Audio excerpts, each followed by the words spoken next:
To be totally honest with you, I did call a private investigator, someone to look into your background.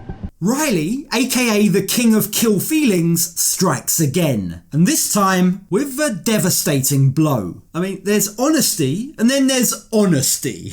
And maybe, just maybe, Riley should have held on to this one, at least until he and Violet were in a stronger place. Mối quan hệ của tôi với anh ấy chắc không thể nào phát triển được nữa, bởi vì sự việc này nó giống như một cái dòng. Okay, let's just be honest. This relationship is long overdue a breakup. But before we get to the last straw, let's rewind back to the start of this episode. So we left the pair last week, fighting and then making up and then topping it off with a fight. So with Riley due to fly back to the US in just a matter of days, will these two finally be able to work out their issues? I'm gonna say no.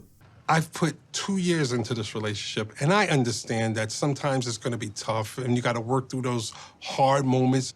So I don't want to give up on Violet. So despite arguing pretty much non-stop the entire duration of his trip, Riley rationalises it by pretty much saying they just need to work through this rough patch. Then they'll come out stronger than ever. But the problem is, their entire relationship seems like a rough patch, and at this point, it might just be healthier to give up and go home. But for now, Violet's taking Riley to experience an outdoor Vietnamese market. Okay, I'll try it. It stinks. Oh. Do you want to try? You want to try?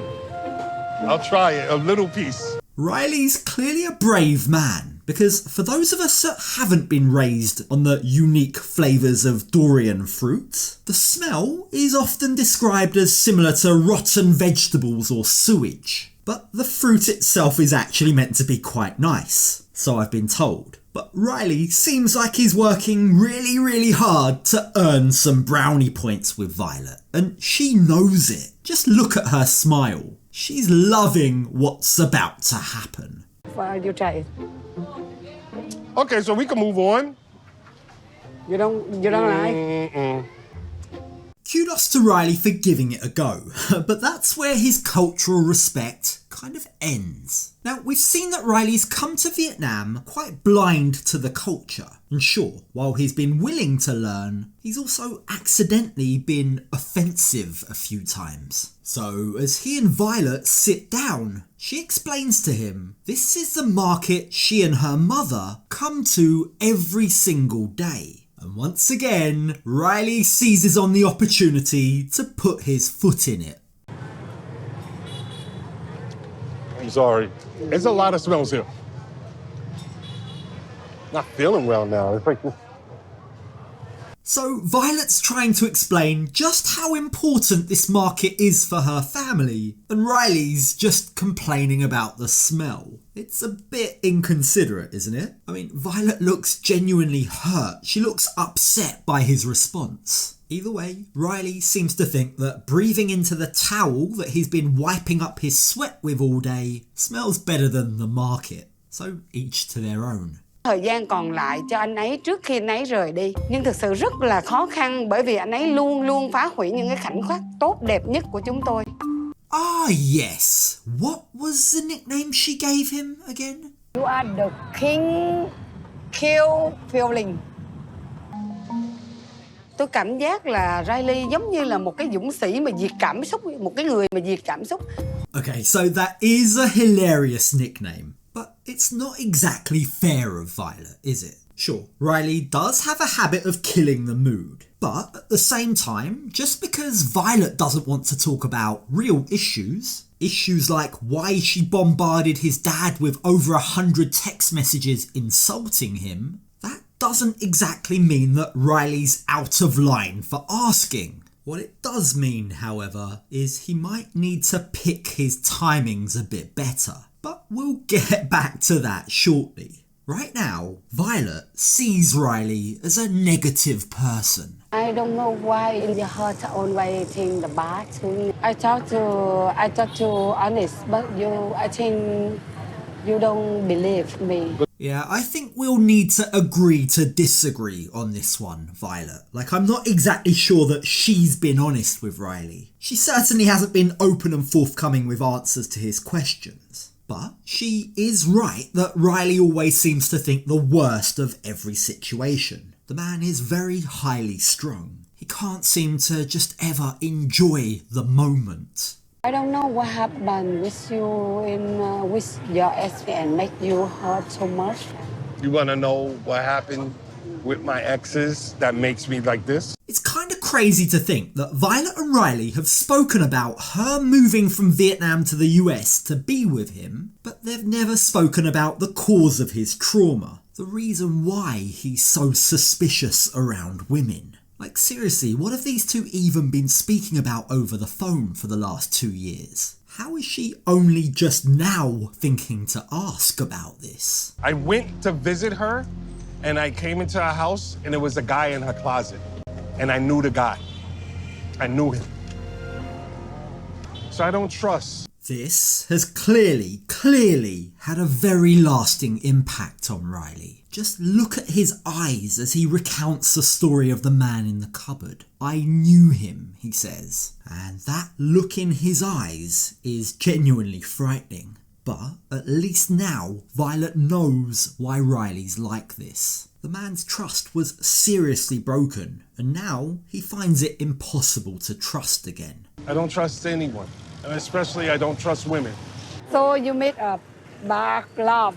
You cannot think every woman bad too. And that is exactly the point. Violet's right here. That's a very serious issue that he needs to work through. He can't generalise and say that all women are bad just because he's had one bad experience. Like, he can't put his own problem on Violet. It's not her issue. He seems to just accept that this is just the way he is. But he doesn't seem to be trying very hard to change himself. But you have to earn my trust.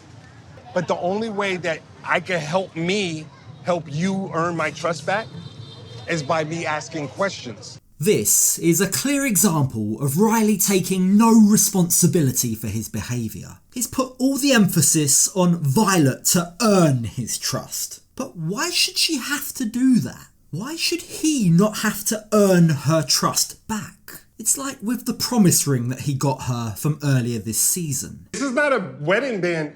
It is a commitment ring, but this is not a definite she's getting it. Just understand that. She has to earn this. Like, Riley seems to put himself on this pedestal where he seems to think he's an amazing catch. He expects Violet to earn the right to be with him. It's kind of gross. But now that Violet has a better understanding of why he is the way he is, she seems more willing to actually be honest with him. Now I understand. Okay. So when we are fight together and I send your father a message, that's wrong for me. I'm sorry. Thank you. Okay. Wow, this is huge. For Violet to swallow her pride and apologise for her actions, well, that's been unheard of up until now. This is exactly what the two of them needed. And to think, the cause of this was actually opening up, having those tough conversations, sharing things with your partner, rather than keeping it all bottled inside. So with their market date ending on a high, we join them again the next day as the good mood continues. Violet is taking Riley sightseeing. We have come so far, and no matter what, no matter how many arguments we had, no matter how many outbursts, we've always come back together. So that means something, right? It's refreshing to see a positive energy in the air. For the first time in a very long time, they're genuinely laughing. They're enjoying each other's company. But let's not forget who Riley really is. He's the king of kill feelings. And the minute the mood is good, he's locked and loaded and ready to take aim. Since things are going very well at this moment, I need to reciprocate and put all my cards on the table. because I just don't want any more misunderstandings, secrets, or surprises. No, Riley, no. You don't have to. Just enjoy your day. Take the win. Find a more suitable time to open a can of worms. So what is it exactly that he wants to share with her? Well, before he arrived in Vietnam, he spoke to a private investigator about maybe looking into her, but he didn't go through with it. To be totally honest with you, I did call a private investigator, someone to look into your background. So this might be a controversial opinion, but I believe sometimes there are certain situations in life, in relationships, where you don't necessarily have to be 100% honest. If a thought crosses your mind and you don't act on it, if you haven't done anything wrong, if you've got nothing to apologise for, then why hold your hands up and say sorry? There's no need. Yes, I get it, Riley consulted a private investigator, but he didn't hire him. He made the right choice. So at this stage, lock that memory up and throw away the key. It's gonna do you no good to reveal that, especially not right now. I thought about it for a quick second, but I didn't do it. You still not trust me, and that's why you hire investigator. This bombshell that Riley has just revealed is not only going to hurt Violet, but it's going to shatter the already very fragile trust that they've only just built. It adds nothing to their relationship. If he was hoping to get a pat on the back for this, to somehow earn some brownie points, well, he's completely misread the situation. If this had to be revealed, if it was eating away at his very soul, then at the very least, he should have waited until their relationship was stronger to break this news. Because as it is right now, this might break them completely. Don't have the rights for do that in Vietnam. I think we are not suitable together if you do that. Whether it's Vietnam, US or anywhere else in the world, hiring a PI to investigate someone is an invasion of privacy. If your relationship's that bad that you need a PI, well, I suggest you break up. It's not supposed to be that hard just to talk to one another. But as it stands right now, Violet really doesn't know how to act. She's in shock. As far as she's concerned, this conversation and perhaps this whole relationship is over.